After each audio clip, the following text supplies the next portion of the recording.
At tuloy po tayo sa ating special coverage. At batilan natin yung mga nakamonitor sa Malacanang Miswina. Ay, sige lang. Si Officer in Charge. Ayan. Little President St. Luke's. Ayan. St. Lucas sa Bersamin. Naimbag malam Apo Secretary. Ayan. Apo OIC. Ayan.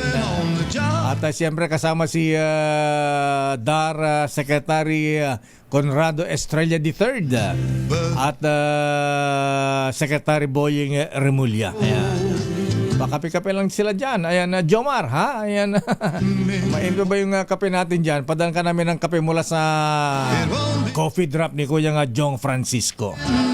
At binabati rin natin sina Kuyang Commissioner Boy Balmores. Ayan, ingat mga kuyang, ha?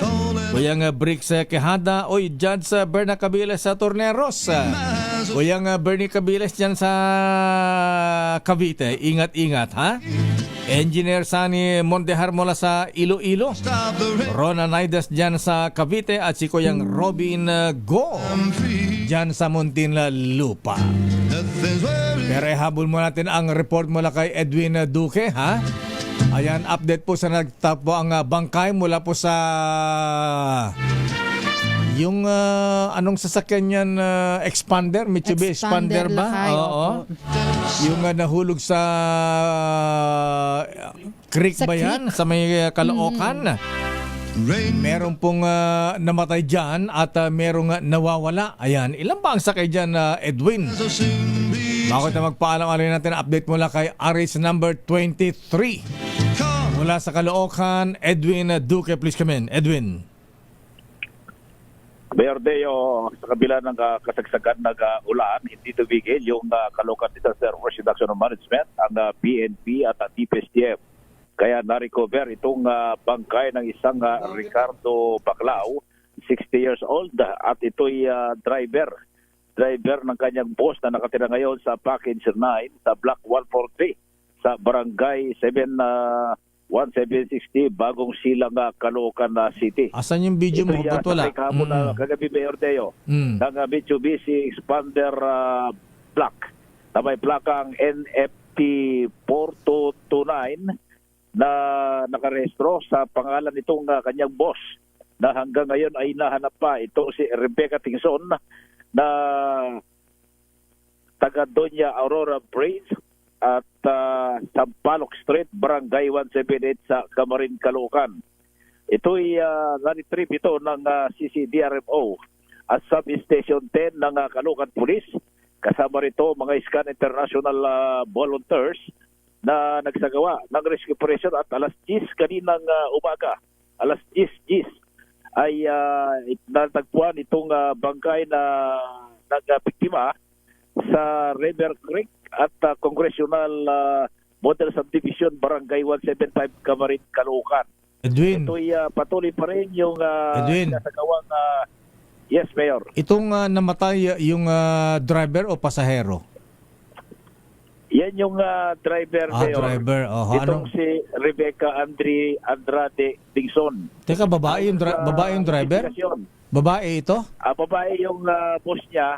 Ito si Rebecca Dingson. Itong Nakaligtas. natagpuan kanina, si Ricardo Baclao. Si Ricardo ang namatay at yung yung amo niya na si Rebecca nakaligtas.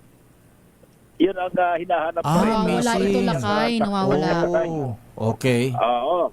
Ang kwento dito, ihatid ni Ricardo itong kanyang boss kung ihatid data sa kanyang trabaho o negosyo. Pero inabutan sila ng malakas na agos sa may bahagi ng Camarin at pinilit pa rin tumawid. Pero mukhang mas malakas yung agos ng tubig, yung current. Kaya pinagpad sila, tuluyang tinaboy ng tubig sa malayong lugar. Pero kaninang umaga ay natagpuan yung sasakyan pero wala itong dalawa. At bandang alas 10 na umaga, ito na nga, natagpuan itong si Ricardo Baclao sa bahagi pa rin ng barangay itong Bagong Silang. Pero wala nang buhay. Sa ngayon, patuloy pa rin ang sinasagawang retrieval operation ng Caloocan Police, ng DPSTM, ng Caloocan Disaster Risk Reduction Management, ang Scan International.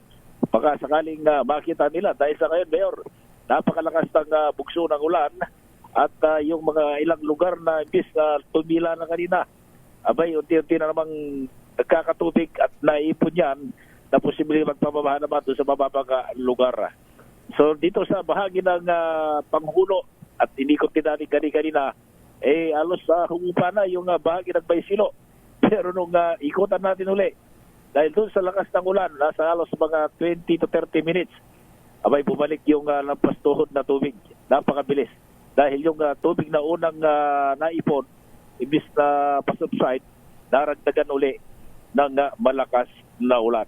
Kagagaling lang dito ni Mayor Jenny Sandoval, dito naman sa Pangulo Elementary School, kasamang PNP, EFP, DPSTM at yung mga traffic enforcer. Personal na binisita at kinuha pa yung ibang mga residente sa may ilog.